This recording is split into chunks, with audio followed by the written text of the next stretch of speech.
এই হচ্ছে মন্দির।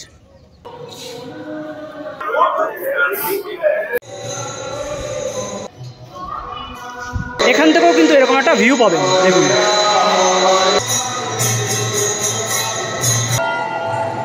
পুরো এটা কিন্তু মেন মন্দির, একদম শেষ মাথা পর্যন্ত প্রচুর মানুষ।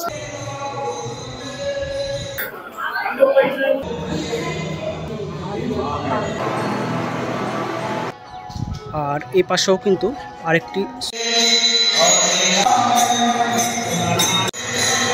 বিশাল লাইন পড়েছে। তারপরে বং টোটো কোম্পানির নতুন আরেকটি ফ্রেশ ভিডিওতে আমি সোমেন জানাই আপনাকে স্বাগত। আপনি কি কখনো ভগবান ব্রহ্মার মন্দিরে গিয়েছেন? না, আমি তো কখনো যাইনি, তবে আজকে যাচ্ছি। আজকে চলেছি আমি হুগলি জেলার বৃহত্তম মন্দির ব্রহ্মদত্ত মন্দিরে। এটি রয়েছে হুগলির বারুইপাড়ার বনমালীপুরে। এখানে ভগবান ব্রহ্মা পূজিত হন। প্রত্যেক সপ্তাহ বৃহস্পতিবার এখানে কিন্তু বিশেষ পূজা পাঠের আয়োজন করা হয়, সাথে প্রচুর ভক্তের সমাগম হয় কিন্তু এই দিনে। তাছাড়া এই বৃহস্পতিবার বিনামূল্যে ভোগ প্রসাদ গ্রহণের এক এলাহি ব্যবস্থা করা হয়। ভিডিওটি সম্পূর্ণ দেখতে থাকুন। আজকে এই মন্দিরের সমস্ত খুঁটিনাটি তথ্য আপনাদের সামনে তুলে ধরব। আর এখন আমি রয়েছি ডানকুনি স্টেশন, এখান থেকে যাব বারুইপাড়া। আর আপনারা কিভাবে আসবেন সেটা একটু বলে দিন। হাওড়া থেকে আসলে কড লাইনের হাওড়া বর্ধমানগামী ট্রেনে উঠে আপনাদের নামতে হবে বারুইপাড়া স্টেশন। মাঝে পড়বে 8টা স্টেশন। এছাড়াও হাওড়া গুরাপ, হাওড়া মশাগ্রাম, হাওড়া বারুইপাড়া লোকালও রয়েছে। সময় লাগে 40 থেকে 45 মিনিটের মতো। টিকিট ফেয়ার 10 টাকা। আর শিয়ালদা থেকে আসতে চাইলে শিয়ালদা বারুইপাড়া লোকাল ধরে আসতে পারেন, তবে সকালের দিকে শিয়ালদা বারুইপাড়া লোকালের সংখ্যা খুবই কম। সেক্ষেত্রে আপনারা শিয়ালদা থেকে শিয়ালদা ডানকুনি লোকাল ধরে এসে ডানকুনিতে নেমে সেখান থেকে কিন্তু আপনারা হাওড়া বর্ধমানগামী যে ট্রেন রয়েছে সেই ট্রেনে উঠে নামতে পারেন বারুইপাড়া স্টেশন। তো পৌঁছে গেলাম বারুইপাড়া স্টেশন। এখান থেকে যাব স্টেশনের বাইরে, সেখান থেকে অটো ধরবো। ভিডিওটা সম্পূর্ণ দেখতে থাকুন। স্কিপ করে যদি দেখতে থাকেন তাহলে কিন্তু কীভাবে পৌঁছবেন এই ব্রহ্মদত্ত মন্দিরে আপনারা কিন্তু বুঝতে পারবেন না। ট্রেন কিন্তু আপনাকে নামিয়ে দেবে 1 নম্বর প্ল্যাটফর্ম। এখান থেকে ওভারব্রিজ টপকে আপনাকে ওপাশে চলে যেতে হবে। ওই ওভারব্রিজের ওই নিচ থেকে কিন্তু বাইরে বেরোনোর রাস্তা রয়েছে, ওখান থেকে পাওয়া যাবে অটো। তো চলুন যাওয়া যাক।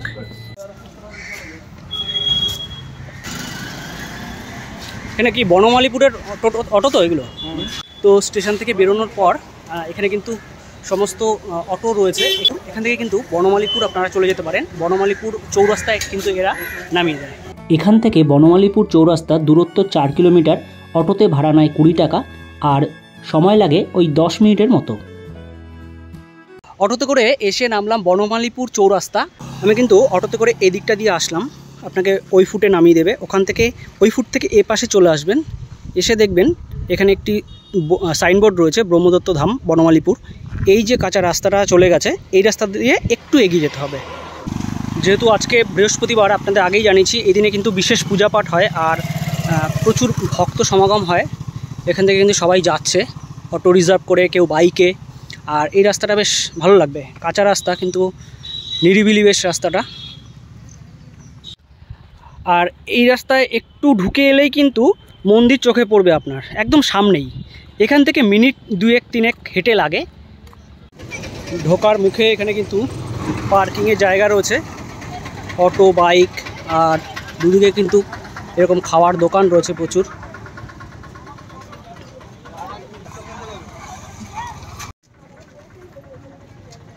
আপনারা মন্দিরের সামনে কিন্তু পার্কিং করতে পারেন। এখানে কিন্তু পার্কিংয়ের জন্য কোনো টাকা লাগে না। এই যে চাতালটা দেখছেন, এখানে আপনারা বাইক রাখতে পারেন। আর 3 চাকা বা 4 চাকা যান নিয়ে আসলে সেগুলো কিন্তু এই চাতালের ওপাশে, যেখানে এই টোটো বা অটোগুলো দাঁড়ানো আছে দেখছেন, ওখানে আপনারা পার্কিং করতে পারেন। তো পার্কিংয়ের জন্য কিন্তু কোনো এক্সট্রা চার্জ লাগছে না এখানে। এই হচ্ছে মন্দির। আর মন্দিরের সামনে কিন্তু মানে বড় একটা চাতাল রয়েছে, একটা স্পেস রয়েছে এখানে। আর মন্দিরটা দেখুন, এমন একটি জায়গা, চারদিকে কিন্তু খোলা মাঠ। কি অসাধারণ, মানে পরিবেশটা কিন্তু আপনাদের খুব ভালো লাগবে। একদম খোলা মাঠ চারিদিকে।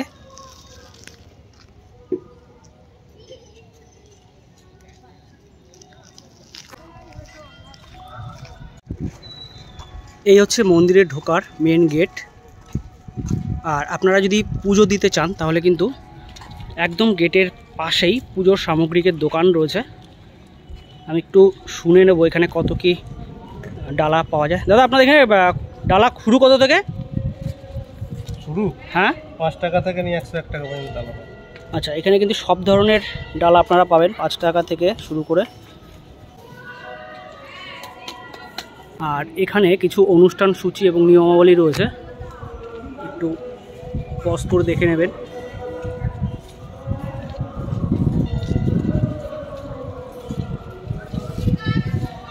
মন্দির কিন্তু সকাল 7টায় খোলে আর দুপুর 1টায় বন্ধ হয়, আবার বিকেল 3টায় খোলে, রাত 8টায় বন্ধ হয়।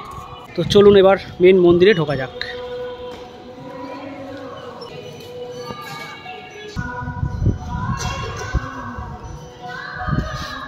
মন্দিরের গ্রাউন্ডটা কিন্তু বিশাল। এখানে একটি স্তম্ভ রয়েছে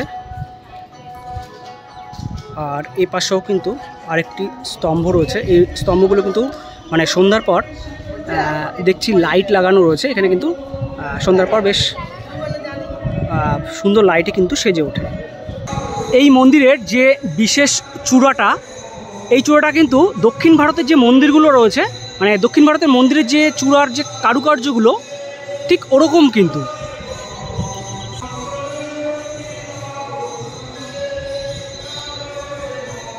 আর এটা হচ্ছে মন্দিরের ব্যাক সাইড। পুরো মন্দিরটা জুড়ে কিন্তু এরকম বিশাল চাতাল রয়েছে। কত বড় জায়গা দেখুন। এর জন্য কিন্তু এটি হুগলি জেলার বৃহত্তম মন্দির বলা হয় একে। আর নিচে রয়েছে এরকম গ্রাউন্ড। এনাদের এই জায়গাগুলোতে কিন্তু প্রসাদ গ্রহণের ব্যবস্থা রয়েছে। মেন মন্দিরে ঢোকার আগে মন্দিরের দুপাশে দুটো ছোট মন্দির রয়েছে। কি মন্দির রয়েছে একটু চলুন দেখে আসি। এখানে কিন্তু কপিল মুনির মন্দির রয়েছে, আর এখানে রয়েছে কিন্তু গণপতি বাপ্পার মূর্তি।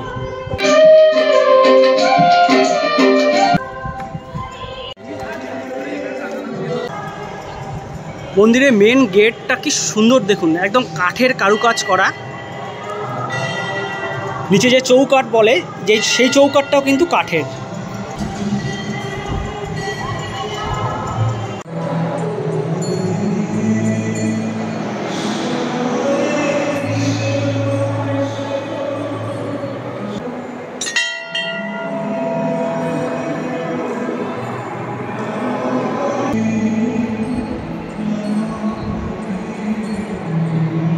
এখানে কিন্তু একটি গম্বুজ রয়েছে, এটা ওপর বাইরে থেকে দেখা যায়। আর এই হচ্ছে গেট, সবাই মন্দিরে প্রবেশ করছেন। এখানে কিন্তু দান বক্স রয়েছে, আর এখানে রয়েছে একটি শ্বেত কচ্ছপ। কি সুন্দর করে সাজানো হয়েছে দেখুন।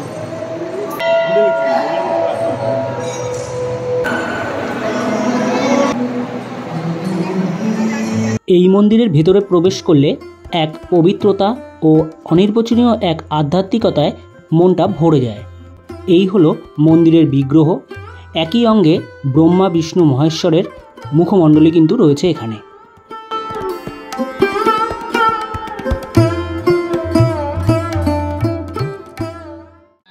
আমি একটু ছোট করে শুনে নেব এই মন্দির সম্পর্কে। একটু আপনাদের মন্দির সম্পর্কে যদি একটু কিছু বলেন। এটা আমাদের শ্রী শ্রী সদগুরু নারায়ণ মহারাজ অল ইন্ডিয়া মধ্যে 4টে ধাম বানিয়েছেন। ওর মধ্যে এটা 3 নম্বর ধাম ব্রহ্মদত্ত ধাম। কত সালে প্রতিষ্ঠা হয়েছিল? এটা 2018 সালে। বৃহস্পতিবার বিশেষ পূজা পাঠ হয়? বৃহস্পতিবার, প্রত্যেক বৃহস্পতিবার এখানে ঠাকুরের ভোগ, মহাপ্রসাদ, আরতি, পালকি সবই হয়। এমনি প্রতিদিনই তো খোলা থাকে? প্রতিদিনই সকাল সন্ধ্যা আরতি হয়। বছরের কোনো সময় কি বাৎসরিক পূজা? হ্যাঁ, 18 ফেব্রুয়ারিতে বাৎসরিক অনুষ্ঠান হয় আমাদের বরদাবন্দি। ঠিক আছে, গুরুদেব দত্ত। ব্রহ্মদত্ত ধামের 3 তলায় ব্রহ্মাদেবের কিন্তু একটি আসল মূর্তি রয়েছে। এই মূর্তির কিন্তু ভগবান ব্রহ্মার 4টি মুখ রয়েছে, মানে বেদ অনুযায়ী 4টি মুখ রয়েছে। তো এই মন্দির কিন্তু সবার জন্য এখনো পর্যন্ত খুলে দেওয়া হয়নি। তো আমি এখানকার যারা রয়েছে মন্দির কর্তৃপক্ষের সাথে কথা বলে এই মন্দির দর্শন করার সৌভাগ্য লাভ করেছি। ব্রহ্মার যে বিগ্রহ রয়েছে সেটি আপনাদের একটু দর্শন করিয়ে দিই।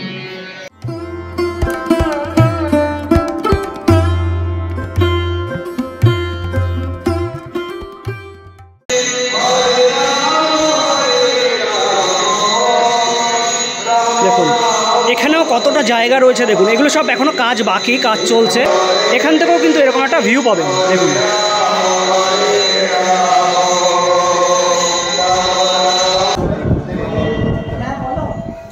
আমি রয়েছি ব্রহ্মদত্ত ধামের একদম ছাদে। আপনাদের নিচ থেকে যেটা দেখালাম গম্বুজটা, সেটার ওপরটা কিন্তু এরকম। আর এই মন্দিরে কিন্তু কাজ এখনও সম্পন্ন হয়নি, কাজ কিন্তু চলছে।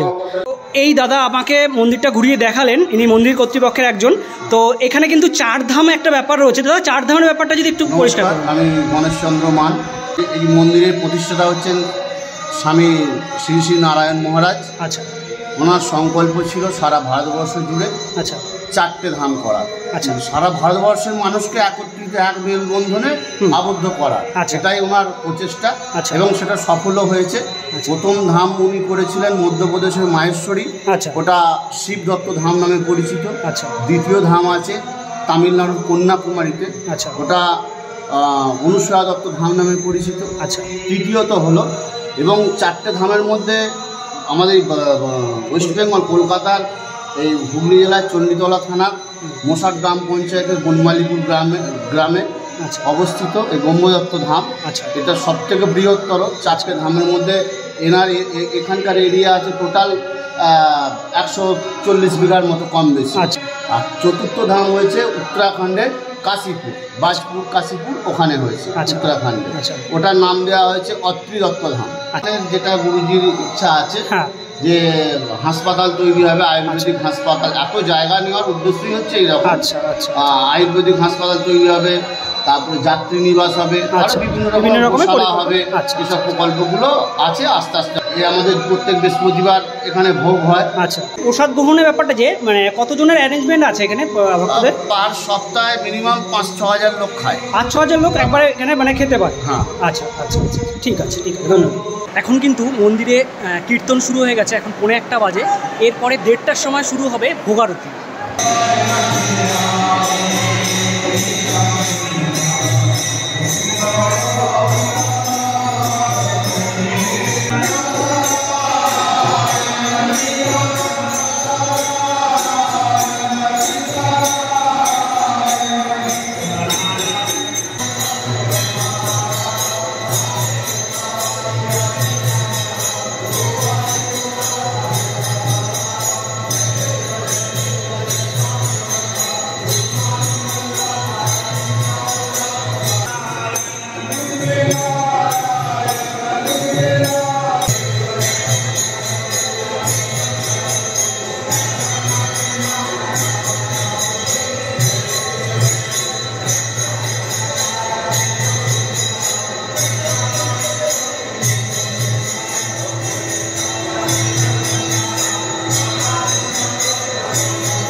শেষ হলো ব্রহ্মদত্ত ধামের আরতি অনুষ্ঠান।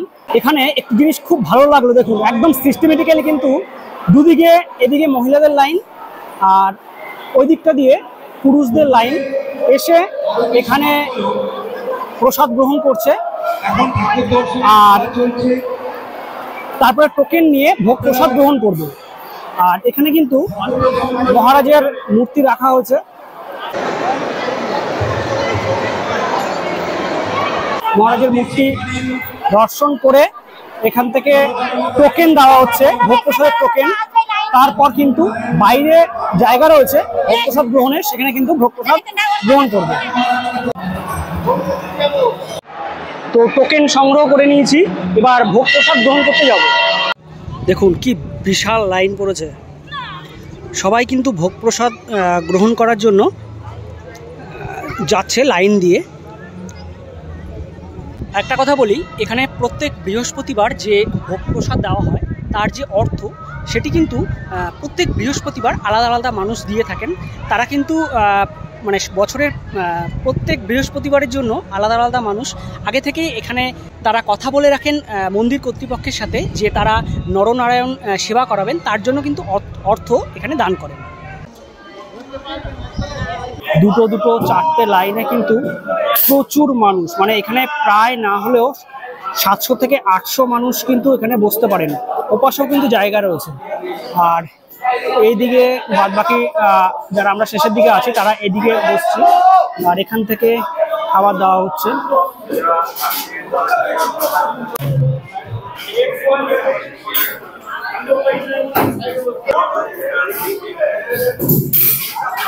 প্রসাদে দেওয়া হয়েছে ভাত আর ভেজ ডাল, সয়াবিন রয়েছে, বিভিন্ন রকম সবজি রয়েছে, আলু, পটল।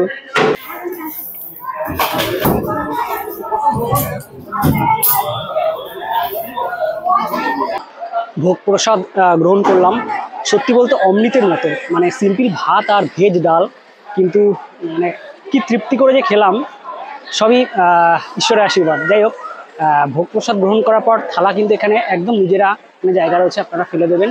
জল রয়েছে হাত ধোয়ার।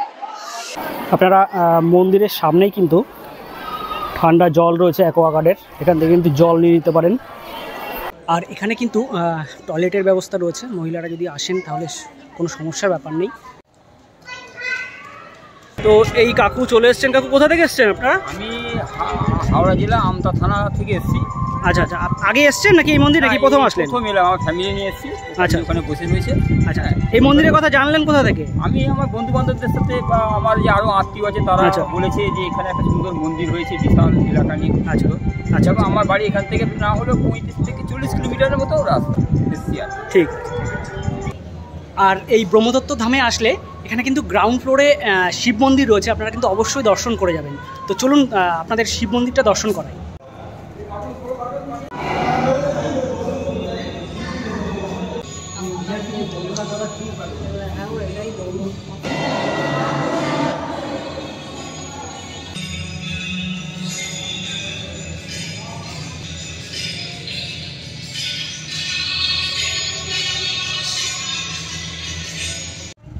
আজকের মতো অনুষ্ঠান শেষ, ভোগ গ্রহণও হয়ে গেছে, ভক্তরা কিন্তু এক এক করে ফিরে যাচ্ছে। আর দেখুন, যাওয়ার সময় কিন্তু বুঝতে পারিনি কত মানুষ এসছে, কত বাইক। দেখুন, যাওয়ার সময় কিন্তু এই বাইকগুলো এখানে দেখা যায়নি আর কি। প্রচুর বাইক, প্রচুর গাড়ি।